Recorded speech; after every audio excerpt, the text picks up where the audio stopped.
السلام علیکم my dear students, class 9 English. Dear students, ہم نے یونٹ 4 حضرت اسماء رضی اللہ تعالیٰ عنہ اس کی ریڈنگ ٹرانسلیشن کر لی تھی۔ اب میں آپ کے ساتھ کچھ نوٹس جو ہے وہ شیئر کرتا ہوں۔ سب سے پہلے ورڈز میننگ سینونیمز کے نوٹس ہیں، آپ کو میں پڑھا دیتا ہوں۔ پہلا ورڈ ہے ہمارے پاس پیریلس۔ پیریلس کہتے ہیں پرخطر، ڈینجرس، خطرناک۔ اس کے بعد ہے وینچور۔ وینچور کا مطلب ہوتا ہے ذمہ اٹھانا، ذمہ لینا، انڈر ٹیک کرنا، اس کا سینونیم ہے انڈر ٹیک۔ پھر ہے فیوریسلی، غصے سے، اینگریلی۔ ریفیوج، پناہ کو کہتے ہیں place of safety, shelter. Instantly, فوراً، امیڈیٹلی۔ کانسٹنٹ، مستقل، ریگولر۔ ڈیٹیکٹ کہتے ہیں سراغ لگانا، ٹو فائنڈ آؤٹ۔ اس کے بعد ہے رائپ، پختہ، میچیور۔ ریویل، ظاہر کرنا، شو کرنا۔ کیپچر، گرفتار کرنا، سیزنگ کرنا۔ یوزفل، فائدہ مند، بینیفیشل۔ ایڈوانٹیجز جسے آپ کہہ سکتے ہیں۔ اس کے بعد ہے گرینڈ، اعلیٰ، ایکسیلنٹ۔ سلائٹسٹ، انتہائی معمولی سی، اسمال ان ڈگری۔ کریج، جرت، بریوری۔ جنراسٹی، سخاوت کو کہتے ہیں، چیریٹی کرنا یعنی۔ اس کے بعد ہے ریزولیوٹ، عزم کرنا یعنی اسٹاؤٹ کرنا۔ اس کے بعد اسٹوڈنٹس ٹرانسلیشن کے نوٹس ہیں پیراگراف 1 کے، یہ میں نے آپ کو پڑھا دی ہے۔ اس کے نوٹس آپ جو ہے وہ اپنے پاس نوٹ ڈاؤن کر لیں۔ یہ پیراگراف 1 کی یہاں پہ اینڈ ہوتی ہے۔ پھر پیراگراف 2 ہے، اس کی ٹرانسلیشن ہے یہاں تک، یہ بھی بڑی امپورٹنٹ ہے۔ پھر پیراگراف 3 شروع ہوتا ہے،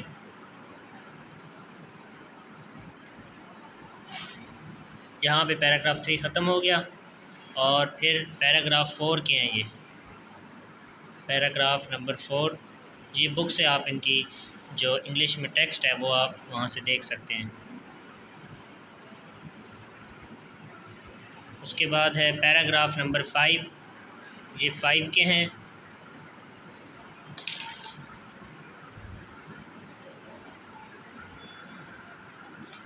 ویڈیو کو پاز کر کے آپ ساتھ ساتھ نوٹس جو ہیں وہ لکھتے رہیں۔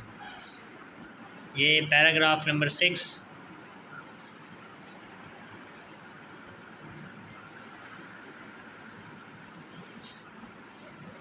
اور اس کے بعد ہمارا لاسٹ پیراگراف ہے پیراگراف نمبر 7، جہاں پہ آپ کی جو ہے وہ ٹرانسلیشن اینڈ ہوتی ہے۔ اب ڈیئر اسٹوڈنٹس، ہم اس کے کوسچنس جو ہے وہ ان کو دیکھتے ہیں، پیراگراف کوسچنس۔ فرسٹ کوسچن ہے who were immigrants and where did they migrate to. ہم نے چیپٹر میں پڑھا تھا کہ ہجرت کرنے والے کون تھے اور وہ کہاں ہجرت کر رہے تھے۔ ہجرت کرنے والے 2 ہستیاں تھیں، ایک حضرت محمد صلی اللہ علیہ وسلم اور آپ صلی اللہ علیہ وسلم کے قریبی ساتھی حضرت ابوبکر صدیق رضی اللہ تعالیٰ عنہ۔ یہ تھے، اور یہ مکہ سے مدینہ ہجرت کر رہے تھے۔ آنسر ہم اس کا دیکھتے ہیں، the رسول پیس بی اپان ہم اینڈ حضرت ابوبکر صدیق رضی اللہ تعالیٰ عنہ ور امیگرانٹس۔ They migrated from Makkah to Medina in the year 622 AD۔ پہلا جو کوسچن کا آدھا حصہ ہے اس میں ہم نے امیگرانٹس کا بتا دیا، اور اگلا جو کوسچن کا آدھا حصہ ہے کہ where did they migrate to، انہوں نے ہجرت کہاں کی۔ they migrated from Makkah to Medina in the year 622 AD۔ hope so you got the point۔ اور نیکسٹ کوسچن کو ہم دیکھتے ہیں۔ نیکسٹ کوسچن ہے what do you understand by the phrase in a fit of fury۔ in a fit of fury سے آپ یہ جو فریز ہے اس سے آپ کیا انڈرسٹینڈ کرتے ہیں، اس کا مطلب کیا ہے؟ It means being made with anger, غصے سے پاگل ہو جانا۔ دیکھیں جو ابو جہل ہے، جب وہ جاتا ہے حضرت ابوبکر صدیق رضی اللہ عنہ کے گھر میں، تو اس وقت وہ ان اے فٹ آف فیوری جاتا ہے، شدید غصے کی حالت میں جاتا ہے۔ ہم وہاں سے بھی اندازہ لگا سکتے ہیں کہ اس کا مطلب یہ ہے۔ اس کے بعد ہے why was Abu Jahl furious. Abu Jahl کو غصہ کیوں تھا، وہ کیوں غصے میں تھا؟ Abu Jahl was furious because he got certain that, کیونکہ اسے یہ یقین ہو گیا تھا کیا دا رسول peace be upon him had gone beyond his reach, کہ رسول صلی اللہ علیہ وسلم جو ہیں وہ اس کی اب پہنچ سے دور ہو چکے ہیں، اب وہ ان تک پہنچ نہیں سکتا، تو اسے اس وجہ سے غصہ تھا۔ اسی وجہ سے وہ جو ہے وہ حضرت ابوبکر صدیق کے گھر میں بھی آیا تھا کہ وہ کہاں ہیں، ان سے پوچھنے کے، حضرت اسماء سے پوچھ رہے تھے کہ آپ کے والد کہاں ہیں، اور اس طریقے سے۔ یہ اس کے بعد ہم ایکسرسائز کوسچن کو دیکھتے ہیں۔ What happened when Abu Jahl asked about حضرت ابوبکر صدیق فرام حضرت اسماء، کہ کیا ہوا جب ابو جہل نے حضرت ابوبکر صدیق کے متعلق حضرت اسماء سے پوچھا، کیا ہوا تھا؟ وین ابو جہل آسکڈ حضرت ابو بکر صدیق، جب ابو جہل نے حضرت ابو بکر صدیق کے متعلق پوچھا، حضرت Asma simply posed the counter question that how she would know about him, انہوں نے کہا آگے سے کہ مجھے کیا معلوم کہ وہ کہاں ہیں. So at this Abu Jahl became furious and slapped حضرت اسما's face، اور اس جواب پہ ابو جہل جو ہے وہ بہت غصے ہوا اور اس نے حضرت اسما رضی اللہ عنہا کے چہرے پہ تھپڑ مارا. سو یہ ہوا تھا کہ کوشچن یہ ہے کہ کیا ہوا کہ جب اس نے پوچھا تھا، سو اس نے سلیپ کیا تھا. یہ پوری سچویشن آپ بتائیں گے اور آخر پہ آپ بتا دیں گے تو یہ کوشچن جہاں پہ کلیئر ہو جائے گا. امپورٹنٹ کوشچن ہے یہ بھی. آگے چلتے ہیں. کوشچن اس کا آنسر یہ بھی ہے، یہ میں نے اور لکھ کے لکھا ہے، اس کو ہی پڑھ لیتے ہیں. When Abu Jahl asked about حضرت ابو بکر، حضرت Asma replied how would I know, کہ جب ابو جہل نے پوچھا، وہی ہے، تھوڑی ورڈنگ اس میں ہم نے چینج کی ہے کہ حضرت ابو بکر صدیق کے متعلق جب ابو جہل نے پوچھا تو حضرت اسما نے جواب دیا کہ میں نہیں جانتی. سو اس چیز نے this answer infuriated Abu Jahl and he slapped حضرت اسما رضی اللہ تعالیٰ عنہ. اس آنسر نے انفیوریٹ کر دیا، غصہ دلا دیا ابو جہل کو، اور اس نے حضرت اسما کو تھپڑ مارا. اس کے بعد ہے وائی واز حضرت ابو قحافہ ورڈ، حضرت ابو قحافہ رضی اللہ تعالیٰ عنہ کیوں جو ہے وہ پریشان تھے. وہ اس وجہ سے پریشان تھے، میں نے چیپٹر کے اندر بھی آپ کو پڑھایا تھا کہ اس وقت وہ ڈس بلیور تھے، غیر مسلم تھے. تو وہ حضرت اسما سے کہتے ہیں کہ ابو بکر جو ہے آپ کو اور آپ کے بچوں کو خالی ہاتھ چھوڑ گیا ہے، اس وجہ سے وہ پریشان تھے. حضرت Abu Quhafa was worried because he thought that, کیونکہ وہ سوچتے تھے حضرت ابو بکر صدیق رضی اللہ عنہ had taken all the wealth, حضرت ابو بکر صدیق جو ہے وہ ساری کی ساری مال و دولت لے گئے ہیں، لیونگ حضرت Asma and children empty handed and helpless, کہ حضرت اسما رضی اللہ عنہ کو اور ان کے بچوں کو خالی ہاتھ اور بے یار و مددگار چھوڑ کر چلے گئے ہیں. یہی وجہ تھی کہ وہ پریشان تھے. نیکسٹ کوشچن ہم دیکھتے ہیں. ہاؤ ڈڈ حضرت اسما رضی اللہ عنہ کنسول ہر گرینڈ فادر، حضرت اسما رضی اللہ عنہ نے اپنے دادا کو کیسے تسلی دی، کیونکہ وہ کہہ رہے تھے نا کہ وہ سارا مال و دولت لے گئے ہیں، تو اب ان کے ذہن میں ایک زبردست پلان آئے گا اور وہ اس کے اوپر ایکٹ کریں گے. She put some pebbles at the place of money and jewels, آپ رضی اللہ عنہ نے کیا کیا، حضرت اسما رضی اللہ عنہ نے جب یہ بات سنی تو وہ جلدی سے گھر کے کونے کی طرف بھاگ کر جاتی ہیں اور وہاں سے کچھ کنکریاں اکٹھیاں کر کے لا کر رکھتی ہیں، اور کیا کرتی ہیں، covered them with a piece of cloth, اور ایک کپڑے کے ٹکڑے سے انہیں ڈھانپ دیتی ہیں. She made Hare grand father touch them, اپنے دادا کو بلا کے کہتی ہے کہ ان کو ذرا کہتی ہیں کہ ٹچ کرو.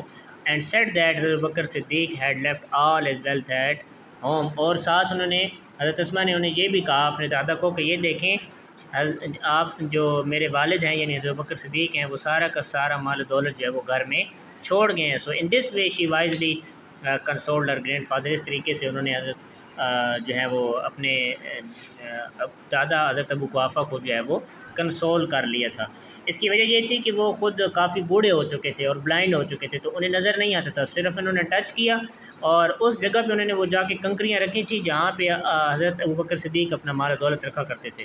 سو انہیں اتنا اندازہ تھا ان کے دادا کو، لیکن وہ چونکہ اللہ نے بھی ساتھ دیا تو انہوں نے ٹچ کیا اور ان کو یہی محسوس ہوا کہ یہ سارا مال و دولت جہاں پہ پڑا ہے، تو اس طریقے سے انہوں نے جو ہے وہ اپنے دادا کو کنسول کر لیا. سو امید ہے کہ آپ کو سمجھ آ گئی ہوگی. نیکسٹ کوشچن دیکھتے ہیں. ہو واز حضرت عبداللہ بن زبیر رضی اللہ تعالیٰ عنہ، حضرت عبداللہ بن زبیر رضی اللہ تعالیٰ عنہ کون تھے؟ حضرت عبداللہ بن زبیر رضی اللہ عنہ واز دا سن آف حضرت اسما رضی اللہ عنہ اینڈ حضرت زبیر بن العوام رضی اللہ عنہ. حضرت عبداللہ بن زبیر حضرت اسما اور حضرت زبیر بن العوام کے بیٹے تھے. آگے چلتے ہیں. کوشچن ہے next. Which incident in the story shows حضرت Asma's love and respect for the رسول پیس بی اپون ہم، کہتے ہیں کہ انسیڈنٹ کے وہ کون سا انسیڈنٹ ہے یونٹ کے اندر کہ جس سے ہمیں یہ شو ہوتا ہے کہ آپ صلی اللہ علیہ وسلم کے لیے جو حضرت اسما کا لو ہے اور جو ان کی رسپیکٹ ہے وہ وہاں سے شو ہوتی ہے. تو ایسا کون سا انسیڈنٹ ہے؟ شی ٹوک رسک آف ہر لائف، آپ رضی اللہ عنہ نے حضرت اسما رضی اللہ عنہ نے اپنی زندگی جو ہے وہ جوخم میں ڈالی، خطرے میں ڈالی. Bore hardships and manage to supply food, مشکلات برداشت کیں اور کھانا پہنچانے میں مینیج کیا سب کچھ. ٹو دا رسول اینڈ فادر، اپنے ابو اور رسول صلی اللہ علیہ وسلم تک کھانا پہنچانے میں ساری مشکلات کا سامنا کیا.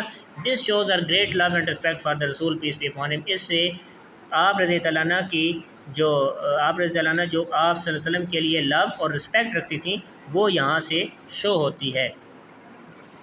اس کے بعد ہے what message do you get from the life of حضرت اسماء رضی اللہ عنہ، حضرت اسماء رضی اللہ عنہ کی زندگی سے ہمیں کیا میسج ملتا ہے؟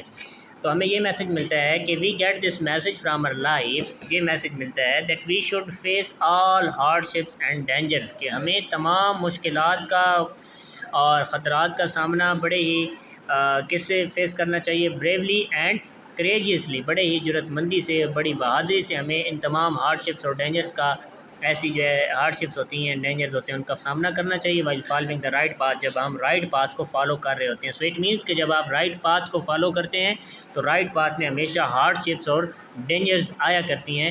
آپ یہی دیکھ لیں کہ جو ایک سیرت کا چیپٹر آپ کہہ لیں، یا حضرت اسماء رضی اللہ عنہ کے جو پرسنالٹی بھی لکھا گیا ایک چیپٹر ہے، سو آپ دیکھ رہے ہیں کہ رائٹ پاتھ پہ تھی تو انہوں نے کیسے مسائل جو ہے وہ برداشت کیے۔ سو رائٹ پاتھ پہ یوں ہوتا ہے۔